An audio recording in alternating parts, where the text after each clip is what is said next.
Worst persons ahead, but first, because they're not going away soon enough, the headlines breaking in the administration's 50 running scandals. Bush.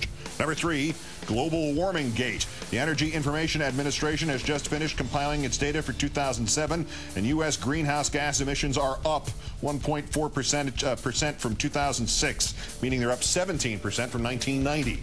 When the 2006 emissions were down 1% from 2005, Mr. Bush claimed the credit for that, even though it was an unusually warm winter and fuel prices were very high. Now that the decrease for 2006 has been wiped out by the increase for 2007, the president has, of course, announced it's all his fault, and he's very sorry. I'm kidding. He hasn't said boo. Number 2, Gitmo-Gate. The former U.S. prosecutor at Guantanamo Bay, who resigned earlier this year, has given his first interview since. Lieutenant Colonel Daryl Vandeveld telling the BBC that not only were detainees treated in a, quote, wrong, unethical, and finally immoral fashion, but that he was so appalled by conditions at Gitmo that he went to his priest for guidance. I never suffered such anguish in my life about anything, he added. The priest suggested he resign, and that is what he did. A Pentagon spokesman steamrolled right over the moral crisis to say only, we dispute Daryl Vandeveld's assertions and maintain the military commission process provides full and fair trials to accuse unlawful enemy combatants who are charged with a variety of war crimes.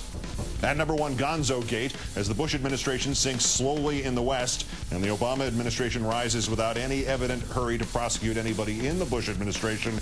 Remember this name, Nora Danahy. She is the prosecutor in the Justice Department investigation of the firings of the U.S. attorneys. The Washington Post is now reporting that she has met with defense attorneys and issued subpoenas to a grand jury, but it's not saying to or with whom.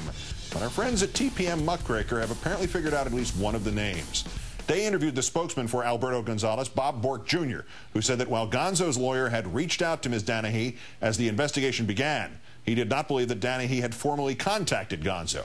And then an hour later, Bork called them back to say he had been mistaken about that. Quote, we won't be able to talk about any interactions with DOJ. Click. When they stop denying it, and when they call you back to tell you they've stopped denying it, it no longer isn't true. The prosecutor looking into Gonzo-Gate is looking into Gonzo.